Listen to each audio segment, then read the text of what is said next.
Что именно зафиксировал дрон энергетической компании над Сибирской тайгой в октябре 2023-го, до сих пор не имеет официального объяснения. Съемка длилась 40 секунд, после чего все работы на линии электропередачи были остановлены на 3 суток, а сам файл с записью изъяли представители ведомства, название которого в отчете не указано. Зрители, которые сейчас ищут красивые пейзажи и байки про медведей, могут переключиться. Дальше будет кое-что другое.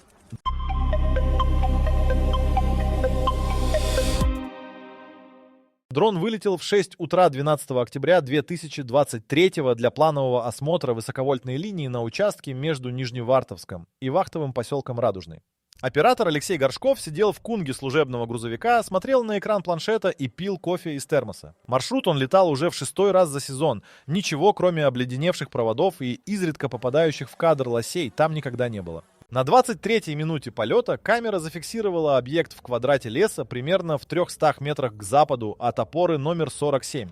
Горшков не сразу понял, что видит. Он решил, что это брошенная техника, то есть в тайге такое встречается. Старые трелевщики или вездеходы советского времени иногда ржавеют прямо в лесу десятилетиями. Он довернул дрон и снизился до 30 метров. Объект не был техникой. Он имел форму, которую Горшков впоследствии описал в рапорте как уплощенный эллипс с неравномерной поверхностью. Диаметр, по его оценке, составлял от 8 до 12 метров. Объект лежал в небольшой низине между соснами, и деревья вокруг него были живыми, без следов пожара или механического повреждения. Снег на расстоянии примерно 5 метров от края объекта отсутствовал полностью, хотя накануне в районе выпало около 20 сантиметров осадков. Горшков сделал несколько облетов по кругу и записал все на встроенную камеру. Затем попытался зависнуть прямо над объектом. На высоте около 15 метров дрон начал вести себя нестабильно. Компас на планшете закрутился, видеосигнал стал рваным, а сам аппарат сдрейфовал в сторону без команды оператора. Горшков отвел машину назад и продолжил облет по периметру.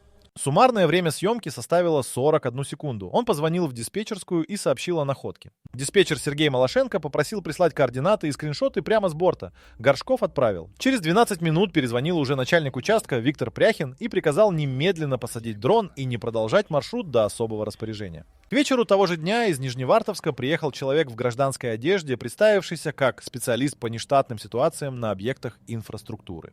Имени он не назвал. Он забрал планшет Горшкова, скопировал все файлы с карты памяти дрона и попросил подписать документ о неразглашении сведений, составляющих коммерческую тайну предприятия. Горшков подписал. Работы на линии были приостановлены на 72 часа. Официальная причина в журнале – неблагоприятные метеоусловия. В тот день температура воздуха была -4, ветер слабый, видимость хорошая. Коллега Горшкова, монтажник Дмитрий Федоров, успел сделать один скриншот с экрана планшета до того, как устройство забрали. Этот снимок он сохранил в телефоне и через 2 недели опубликовал на форуме, посвященном аномальным явлениям Западной Сибири. На снимке виден темный округлый контур в снегу между деревьями. Качество низкое, но форма объекта читается отчетливо. Пост набрал больше 3000 комментариев за первые сутки.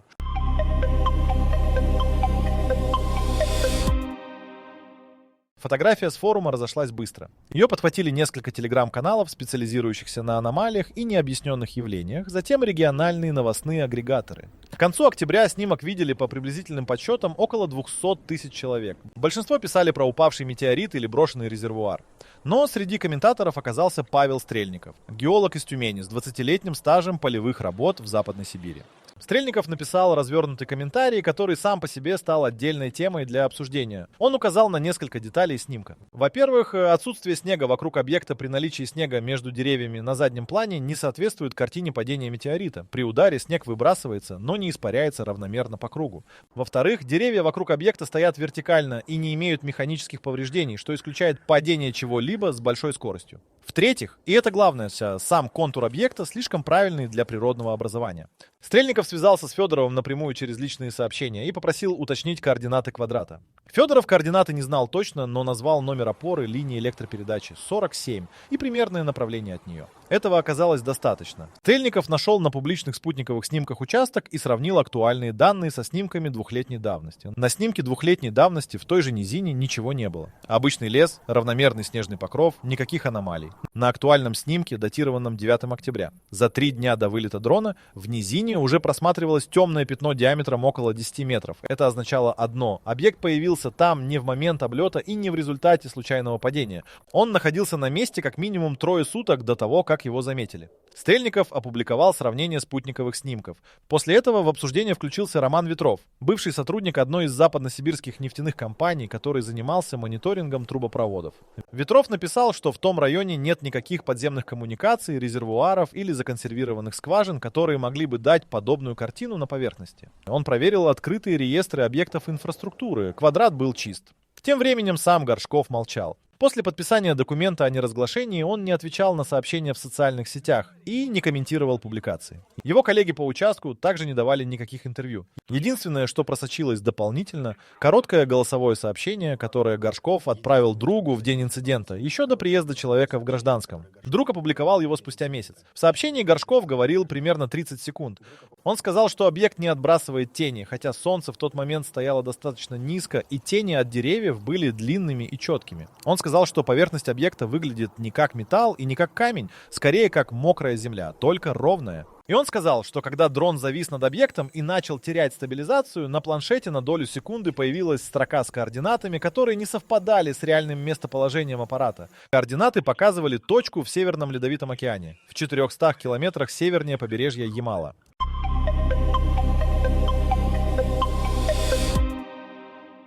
Голосовое сообщение Горшкова прослушали десятки тысяч человек за первые 2 суток после публикации, но не оно стало главным поводом для остановки работ. Параллельно с интернет-обсуждением происходило кое-что другое. То, о чем стало известно значительно позже и из значительно менее публичных источников. 14 октября, через 2 суток после инцидента с дроном, начальник участка Пряхин получил звонок из головного офиса компании в Екатеринбурге. Разговор длился около 8 минут. После него Пряхин собрал всю бригаду, 12 человек, и объявил, что плановый выезд на опоры 45, 46 и 47 отменяется до получения дополнительных инструкций. Причину он не назвал. Монтажник Федоров, который уже опубликовал снимок и знал, что это может стоить ему работы, все равно спросил напрямую. Пряхин ответил одной фразой: «Там ведут работы другие службы». Какие именно службы, никто из бригады не видел. Но 14 же октября местный охотник Тимур Хасанов, чьи угодья примыкали к тому участку леса, заметил с просеки 2 вездехода без опознавательных знаков, двигавшихся в сторону низины. Вездеходы были армейского типа, гусеничные, окрашенные в темно-зеленый цвет. Хасанов насчитал не менее 6 человек в сопровождении. Одеты они были в защитные костюмы, похожие на те, что используются при работе с химическими веществами. Закрытые, с масками. Хасанов снял их на телефон с расстояния примерно 150 метров. Видео нечеткое, снято через деревья, но людей и технику на нем различить можно. Хасанов опубликовал видео в местном охотничьем чате. Оттуда оно утекло в тот же телеграм-канал, где обсуждали снимок Федорова. Комбинация 2 публикаций, фотографии объекта и видео с людьми в защитных костюмах, дала новый виток обсуждений. Версии множились. Химическое заражение, радиационная авария, засекреченный военный объект, упавший разведывательный спутник. Роскомнадзор заблокировал публикацию Федорова на форуме через 17 дней после ее появления. Официальные основания. Распространение недостоверной информации, способной вызвать общественный резонанс. Сам форум получил предупреждение. Телеграм-канал, перепостивший видео Хасанова, был удален без объяснений через 3 суток.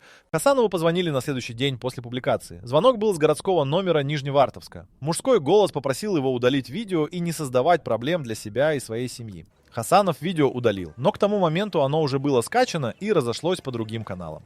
15 октября энергокомпания опубликовала короткое официальное заявление. В нем говорилось, что то работы на участке приостановлены в связи с обнаружением предмета неустановленного происхождения, требующего проверки со стороны профильных ведомств. Компания подчеркнула, что угрозы для линии электропередачи и населенных пунктов нет. Никаких подробностей о характере предмета, о том, какие именно ведомства проводят проверку и в какие сроки она завершится, в заявлении не было. Это был единственный официальный комментарий за все время инцидента. Больше компания к теме публично не возвращалась.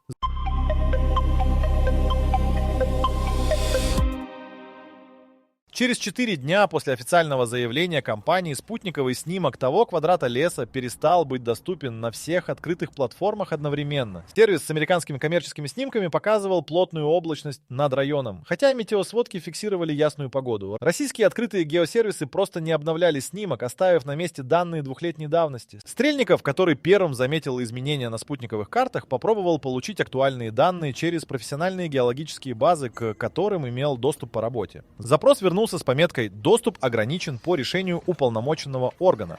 Это была стандартная процедура, которую применяют при засекречивании координат военных объектов или мест проведения режимных операций. Стрельников знал об этом. Он сталкивался с подобным при работе в районах, где пересекались гражданская геология и военная инфраструктура. Но применение этой процедуры к случайному квадрату тайги без какой-либо известной инфраструктуры было нетипичным.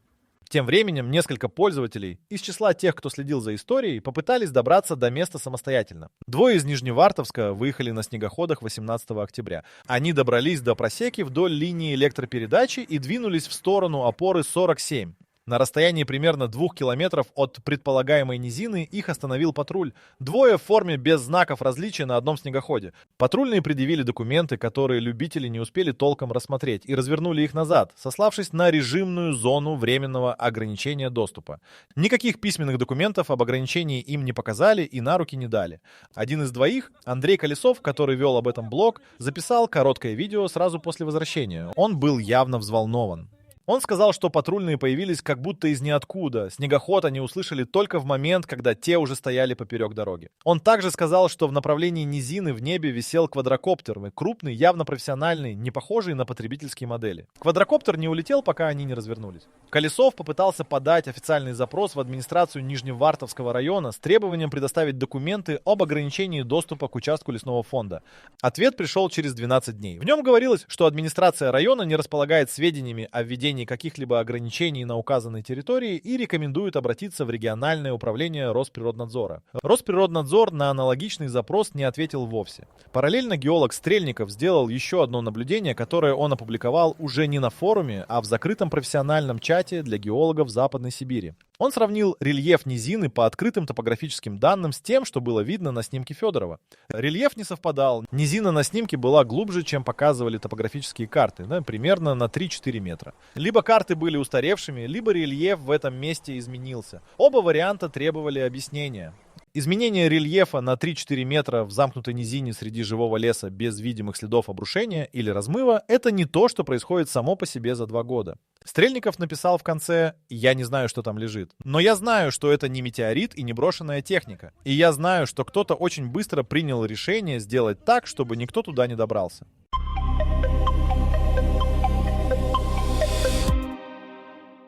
Работы на линии возобновились 22 октября, ровно через 10 дней после инцидента. Бригада Пряхина вышла на участок в штатном режиме, без каких-либо инструктажей или дополнительных предписаний. Опора 47 была осмотрена и признана исправной. В журнале работ напротив этого числа стояла стандартная запись: «Плановый осмотр, замечаний нет». Никто из бригады не упоминал низину и не пытался туда подойти. Федоров, по словам его знакомых, после возобновления работ стал значительно сдержаннее в высказываниях и удалил несколько своих комментариев на форуме. Журналист из Нижневартовска Ирина Савельева попыталась написать материал об инциденте для регионального издания. Она связалась с пресс-службой энергокомпании и получила ответ, который дословно повторял октябрьское заявление, слово в слово, без единого нового факта.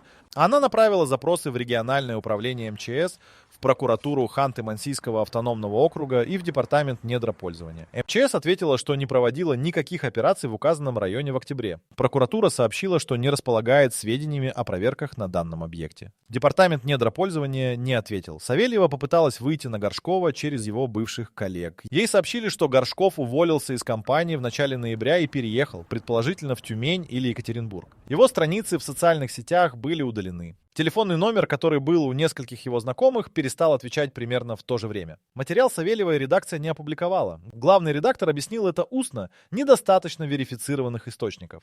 Савельева разместила черновик материала на своей личной странице. Публикация продержалась около 2 суток, после чего ее страница была заблокирована за нарушение пользовательского соглашения. Она создала новую страницу и попыталась опубликовать материал снова. На этот раз он набрал около 8000 просмотров, прежде чем его удалили повторно.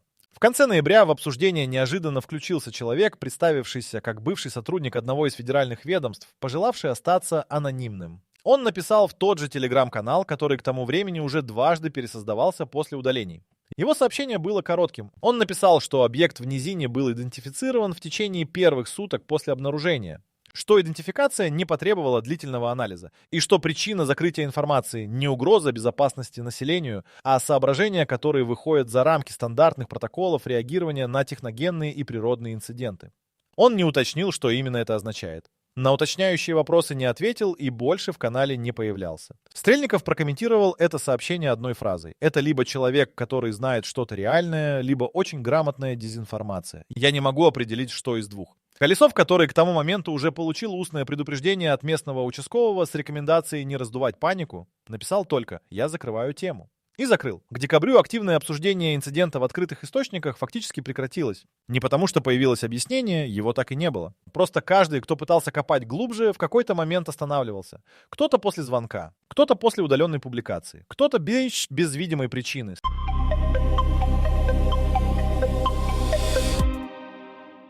Охотник Хасанов не закрыл тему. Он просто перестал публиковаться и продолжил ходить в свои угодья, как делал это каждую зиму на протяжении последних 17 лет. В конце ноября он прошел маршрут, который пролегал примерно в километре к востоку от низины. Он не планировал подходить ближе. Просто проверял петли на зайца вдоль старой лесной дороги. На 3-м километре маршрута он наткнулся на следы. Следы шли из направления низины поперек его маршрута и уходили на север, в густой ельник. Хасанов остановился и осмотрел их внимательно. Он провел в этих лесах слишком много времени, чтобы спутать следы разных животных. Это были не следы медведя. Медведи в это время уже залегли.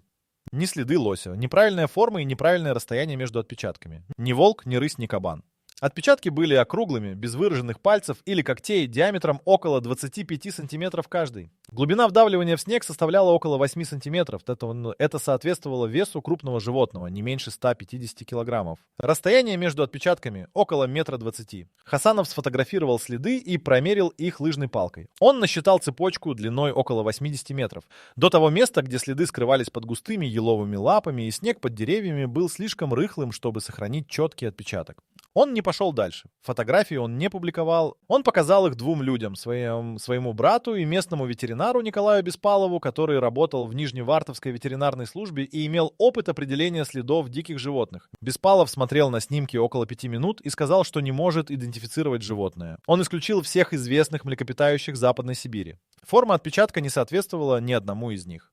Это была не единственная аномалия того ноября в том районе. Местный лесник Геннадий Сорокин, чей обход включал участок леса севернее низины, в середине ноября зафиксировал необычное поведение животных. На протяжении примерно 2 недель его маршруты были практически пусты. Никаких следов зайцев, лис, горностаев, которые обычно встречались там в большом количестве. Птицы тоже исчезли. Сорокин отметил это в рабочем журнале как аномально низкая активность фауны, предположительно связанная с миграцией по неустановленной причине. Животные вернулись в начале декабря. Резко, в течение нескольких дней. Как будто причина, которая их отогнала, исчезла. Хасанов сопоставил даты.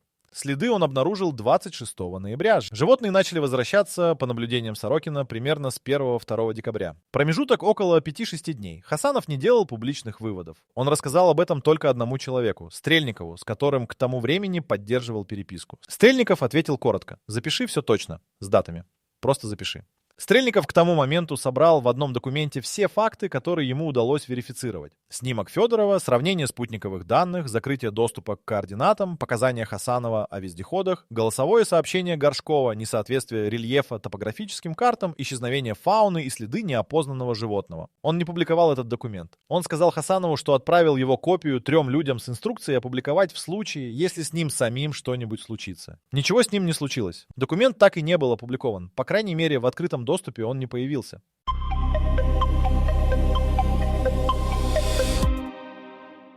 В феврале 2024-го Стрельников все-таки опубликовал часть своих материалов, не в социальных сетях, а в профессиональном геологическом вестнике, который выходит тиражом около 800 экземпляров и читается преимущественно специалистами отрасли. Он оформил публикацию как научную заметку о геоморфологических аномалиях в районе Нижневартовска, без упоминания дрона, энергокомпании и каких-либо версий о природе объекта. Только цифры, несоответствие рельефа, изменение спутниковых данных, даты. Заметку прочитали. Через 9 дней после выхода вестника Стрельникову позвонили на рабочий номер. Звонивший представился сотрудником одного из федеральных научных институтов, название которого Стрельников впоследствии не стал уточнять публично. Разговор длился около 20 минут. Стрельников рассказал об этом разговоре Хасанову. И только ему. Звонивший не угрожал и не требовал ничего удалять. Он сказал, что материалы Стрельникова попали в поле зрения людей, которые занимаются этим вопросом профессионально. Он сказал, что объект в низине был идентифицирован и что идентификация не вызвала разногласий среди специалистов. Когда Стрельников спросил прямо, что именно там нашли, собеседник помолчал несколько секунд и ответил: «Не то, что падает. То, что поднимается. Стрельников переспросил. Собеседник повторил фразу дословно и добавил, что дальнейшее обсуждение по телефону невозможно. Затем он сказал кое-что еще. То, что Стрельников передал Хасанову дословно, попросив запомнить точно. Звонивший сказал, что объект в низине к моменту прибытия группы 14 октября был уже пуст, что группа зафиксировала следы не снаружи объекта, а внутри. И что характер этих следов стал причиной того, что вся документация по инциденту была переведена в категорию, доступ к которой имеют менее 20 человек в стране. После этого звонивший попросил Стрельникова не публиковать ничего сверх того, что уже опубликовано, не в ваших интересах и не в интересах людей, которые вам доверились. И повесил трубку. Стрельников не публиковал ничего нового, но он изменил одну деталь в своем поведении. Он начал дублировать все свои записи на физический носитель и хранить его не дома. Хасанов знал где. Теперь о том, что удалось установить независимо от показаний участников. Группа исследователей, которая мониторила радиочастотный фон в Западной Сибири в рамках академического проекта по изучению атмосферных явлений, зафиксировала в ночь с 13 на 14 октября, то есть между обнаружением объекта и прибытием вездеходов, тогда кратковременный импульс в диапазоне крайне низких частот с эпицентром в районе Нижневартовска. Импульс длился около 3 секунд. Его амплитуда была в 40 раз выше фонового уровня. Данные были опубликованы в техническом отчете проекта в марте 2024 без какой-либо привязки к инциденту с дроном, поскольку авторы отчета, судя по всему, просто не знали о нем. Стрельников нашел этот отчет сам. Он сопоставил время импульса с тем, что знал. Импульс был зафиксирован в 2 часа 41 минуту ночи. Именно в это время, если верить показаниям Хасанова, вездеходы еще не выехали. Они появились на просеке только утром 14-го. Это означало, что импульс предшествовал прибытию группы. Что бы ни произошло в низине той ночью, это произошло до того, как туда приехали люди в защитных костюмах. И после этого объект оказался пуст. Что именно поднялось из той низины в ночь с 13 на 14 октября 2023, не знает никто из тех, кто готов говорить об этом вслух.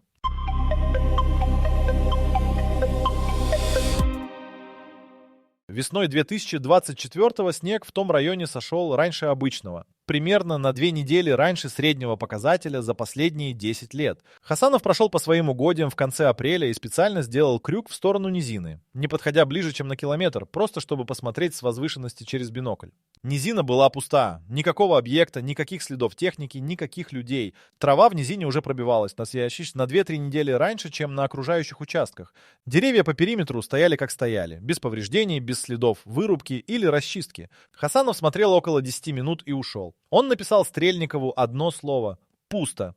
Стрельников ответил через час. Он написал, что это ожидаемо, и попросил Хасанова при следующем визите взять пробы почвы из низины, если тот решится подойти. Хасанов решился в мае. Он взял 3 пробы грунта с разных точек низины и отправил их в частную лабораторию в Тюмени под нейтральным предлогом, якобы проверка почвы для личных нужд. Результаты пришли через 3 недели. 2 образца оказались в пределах нормы по всем показателям. Третий, взятый из центра низины, показал аномально высокое содержание изотопов, которые в естественных условиях в таежных грунтах не встречаются в подобной концентрации. Лаборатория приложила к результатам короткую пометку. Рекомендуем перепроверить в аккредитованном учреждении, возможно, ошибка пробоотбора или загрязнение образца. Стрельников сказал, что это стандартная страховочная фраза, которую лаборатории пишут, когда не хотят брать на себя ответственность за неожиданный результат. В аккредитованное учреждение образец никто не отнес. Хасанов хранит его у себя. Теперь к вопросу, с которого все началось. Что именно зафиксировал дрон над сибирской тайгой 12 октября 2023-го? Официального ответа нет и, судя по всему, не будет. Есть набор фактов, каждый из которых по отдельности допускает рациональное объяснение. Вместе они складываются в картину, которая рациональному объяснению не поддается. Объект диаметром около 10 метров с правильным контуром появился в таежной низине между 9 и 12 октября. Вокруг него отсутствовал снег, он нарушал работу навигационного оборудования. Рельеф под ним не соответствовал топографическим картам. Фауна покинула район на несколько недель. В ночь с 13 на 14 октября был зафиксирован мощный низкочастотный импульс. К утру 14-го объект был пуст, еще до прибытия официальной группы. Группа обнаружила следы внутри объекта. Вся документация засекречена с ограничением доступа до 20 человек. Вот такие загадочные объекты у нас в тайге. Неужели инопланетяне решили устроить свой курорт? Если вам интересно узнать больше о подобных таинственных историях, загляните на наш сайт whiteori.com, ссылка в описании. Почва в центре низины содержит изотопы, нетипичные для этого региона. Ни один из этих фактов не был официально опровергнут, ни один не получил официального объяснения. Тайга в том районе сейчас выглядит как обычная тайга. Линия электропередачи работает. Бригада Пряхина делает плановые обходы, опора 47 стоит на месте. Низина рядом с ней ничем не отличается от тысяч других низин в Западной Сибири, если не знать, что искать. Хасанов знает. Он проходит мимо каждый сезон. По его словам, животные обходят это место стороной до сих пор. Без видимой причины просто держат дистанцию. Звери не читают официальных заявлений и не подписывают документов о неразглашении. Они просто чувствуют то, что чувствуют. И этот факт, пожалуй, говорит больше, чем все остальное.